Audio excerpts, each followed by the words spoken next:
Ngayong araw nga pala ay samahan niyo akong kumain ng ginataang sahang na may kasamang ginataang karampag.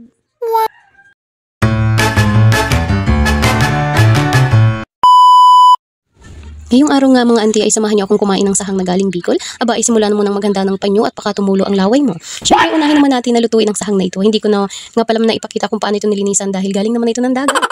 Siyempre, char lang, nilinisan naman yan. Ayan na nga at nagkasalang na ang aming sahang. Niligyan na din ng gata pagkalabos nito para maalis ang lansa nito. Gaya ng lansa ng ugali ng kaibigan mo.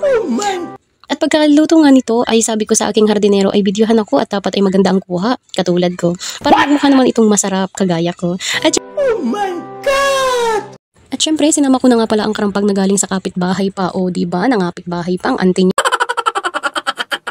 Dahil nga ako ay nagkukulo na ang sikmura, aba ay syempre hindi ko na pinarinig kung paano ang kulo ng aking sikmura at hindi ko din alam kung paano i-video. At dahil nga sa sobrang kulo na ay pwede ka na mag-init ng tubig, isama mo pa ang kapitbahay mo. Ay syempre bago tayo kumain ayusin muna ang upo at baka hindi sahang mapanood kundi si Maria. Ay ako naman.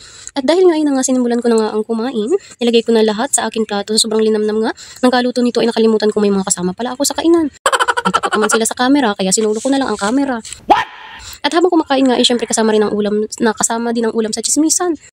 Aba ano ng dila ito at buhol-buhol na.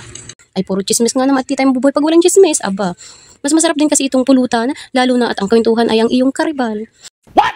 Oo, baka naman isipin yung karibal sa asawa ha. Charis na. Ito nga mga mare. Karibal nga naman sa atensyon. Akala ay kalabal niya ako.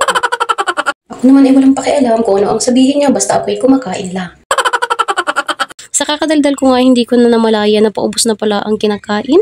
Iisa pa nga sana ako ay kaso gabi na ay baka naman ako ay magtai. Dahil nga auntie napanood mo na ito, ay baka naman pwedeng paki-like and share mo naman din. Salamat at baka malim mo ay maambunan ka rin.